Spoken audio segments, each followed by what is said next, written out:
Ian अपनी बात को पूरा करते हुए कहता है कि ये जो सारी बातें हैं एक ही दिशा की ओर लेकर जा रही हैं और वो है युद्ध। और ये बात सुन के राकुन से तो रहा नहीं जाता और फिर वो गुस्से में कहता है, तो क्या तुम मुझे धमकी दे रहे हो? और इस वक्त वही औरा, उसकी आंखें लाल हो चुकी थी, मानो भगवान खुद क्रोध कर रहा हो। और उसका ये रूप देखकर कहीं ना कहीं ईयान भी सहम सा जाता है और मन ही मन सोचने लगता है कि फिर से वही सब, न जाने इसके अंदर ऐसा क्या है जो हर एक की आत्मा को झंझोड़ के रख देता है। और फिर वो एक गहरी सांस लेता है और कहता है कि हाँ, नहीं, ऐसा कुछ नहीं है। मैं युद्ध की ओर नहीं जाना चाहता और ना ही कोई धमकी दे रहा हूँ, क्योंकि मैं जानता हूँ पेसियान में ऑलरेडी यहाँ पर आपस के राज्य ही एक दूसरे को मारने पर तुले हुए हैं और मैं ये सब नहीं चाहता। और तभी हमारे राकुन कहते हैं बात को बढ़ाते हुए कि ठीक है, अच्छा लगा ये सुनकर, मगर एक बात तो बताइए, अगर वो लड़की इतनी कीमती है तो वो अकेली यहाँ पे क्या कर रही है? क्या उसे किसी ने रोका नहीं? ये सुनकर ईयान हंसने लगता है और कहता है कि आपको लगता है कि किसी ने उसे रोका नहीं होगा?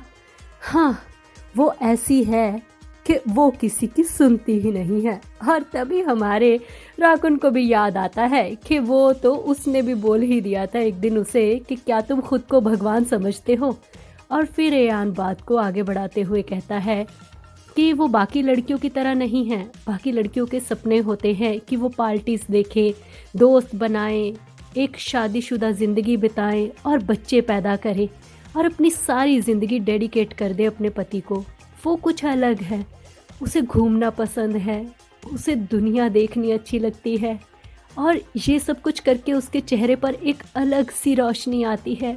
और उस उमंग तुरंग को देखने के लिए तो हम अपने घुटने टेक देते हैं, उसकी हर एक बात माननी पड़ती है हमें। बस यही वजह है कि हम उसे खिलखिलाता हुआ, चहचहाता हुआ और बहुत ही खुश देखना चाहते हैं। बस उसकी खुशी के लिए ही वो जो कहती है हमें मानना पड़ता है।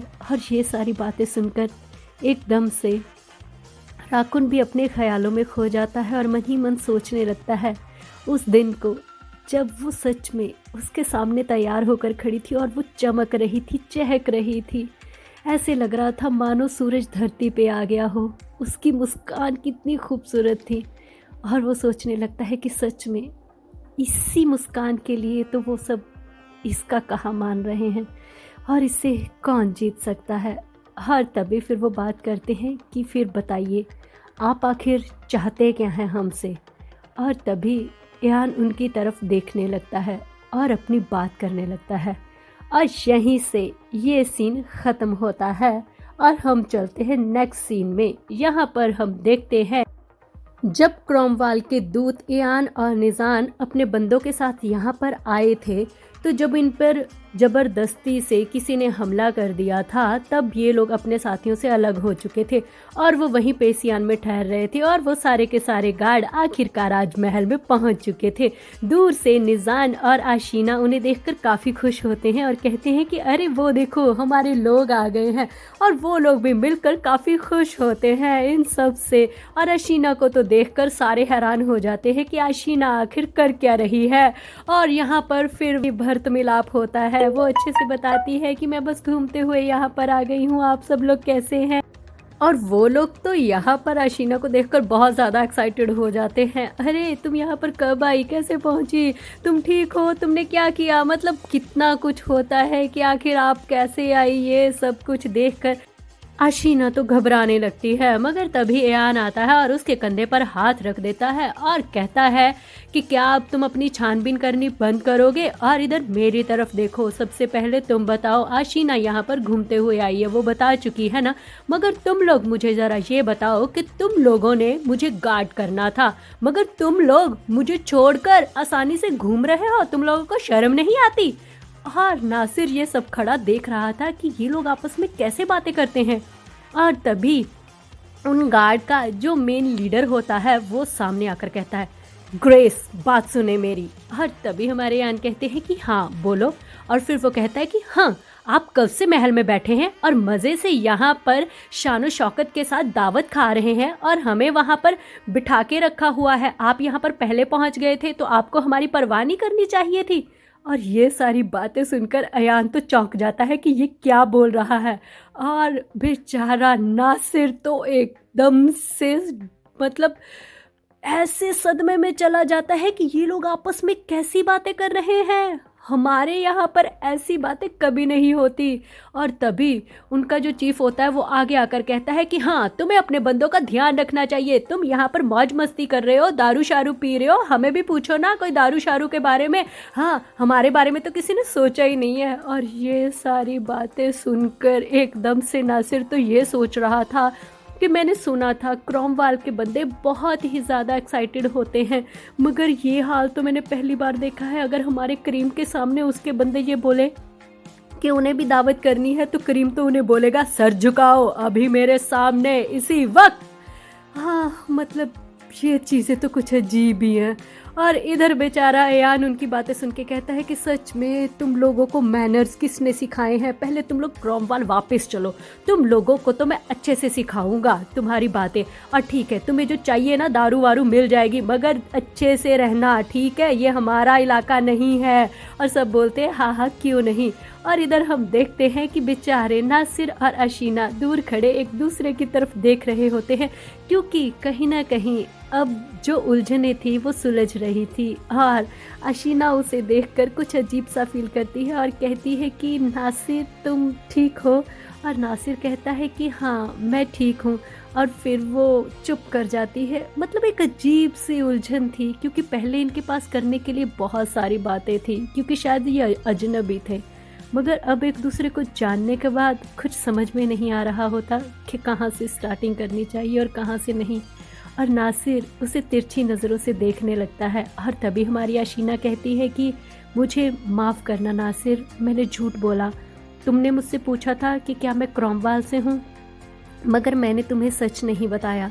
और ये बात सुनकर नासिर कहता है कि मैं समझ सकता हूँ तुमने ये सब किस लिए कहा, क्योंकि एक चीज़ तो मैंने जान ली है कि तुम सब लोग आपस में बहुत प्यार करते हो, वहाँ के लोग।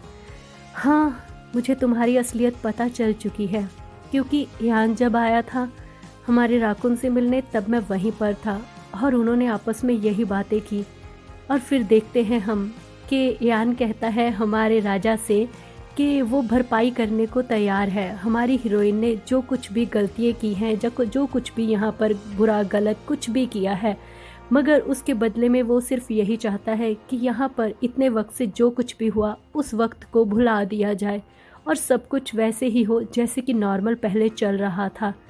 और फिर ये सारी बातें सुनकर हमारी हीरोइन एकदम से चुप होती है और यही सोचने लगती है कि हाँ, ये तो होना ही था ना एक दिन ये सब कुछ तो नॉर्मल ही होना था ना। और तभी फिर नासिर कहता है कि सच में तुम लोग एक दूसरे की बहुत परवाह करते हो, मैंने देखा किस तरीके से वो तुम्हें बचाने के लिए सारी चीज़ें अपने सर पे लेने को तैयार था। और फिर वो कहता है कि अब तुम चली जाओगी। और हमारी हीरोइन एक पल के लिए चुप हो जाती है और फिर नासिर को देखकर कहती है कि हाँ, ये तो होना ही था ना एक दिन तो मुझे जाना ही था। और वैसे भी अगर यहाँ ना भी आता तो भी मुझे यहाँ से जाना तो था ही। अब उसके साथ जाऊँगी या उसके बिना, ये तो अलग बात थी ना, क्योंकि। और फिर नासिर उसे देखने लगता है कि तुम बात कर सकती हो खुल के। और फिर हमारी आशीना कहती है कि हाँ, क्योंकि एक दिन मुझे वहाँ तो वापस जाना ही था ना जहाँ से मैं आई थी। मेरा वो परिवार है, मेरा घर परिवार, मेरे परिवार में यहाँ पर मैं पली बड़ी हुई हूँ मैं वहाँ से निकलकर आखिर घूमने जा सकती हूँ, मगर अंत में तो वहीं पर जाऊँगी ना। यहाँ पर मेरा भरा पूरा परिवार है, मेरी पूरी ज़िंदगी, सब कुछ है वहाँ पर। और फिर वो देखते ही देखते अपनी यादों में खोने लगती है और उसे वो पल याद आते हैं अपने घर में अपनी फैमिली के साथ बिताए हुए। और फिर वो यही सोचती है, हर बातें करते हुए कहती है कि मुझे जाना होगा वापस अपने परिवार, माँ बाप के पास, हर अपने दोस्तों के पास जो कि इंतज़ार कर रहे हैं मेरा। और मेरा घर, मेरा महल, यहाँ पर मैं पली बढ़ी, आखिरकार वापस तो वहीं जाना है ना। और ये सारी बातें सुनकर नासिर कुछ ज़्यादा खुश नहीं था और वो अपना सर झुका लेता है और कहता है कि हाँ, ये तो होना ही था। और फिर वो भी फ्लैशबैक में जाकर यही सोचने लगता है और फिर उसे बोलते हुए कहता है कि तुम्हें देखते ही मैं समझ गया था कि तुम एक जगह पर कभी टिकने वाली नहीं हो। तुम बहुत ही चंचल थी। तुम्हें देखकर ही लगा कि तुम बस कभी इधर कभी उधर ऐसे ही भागोगी, कोई एक जगह तो कभी टिकोगी ही नहीं। और ये तो होना ही था कि तुम यहाँ से चले जाओ। तो आखिरकार वो दिन आ ही गया। मगर आशीना, क्या तुम्हारे लिए जाना आसान होगा? और ये बात वो मन ही मन सोचने लगता है राकुन के दिए हुए ब्रेसलेट को देखकर।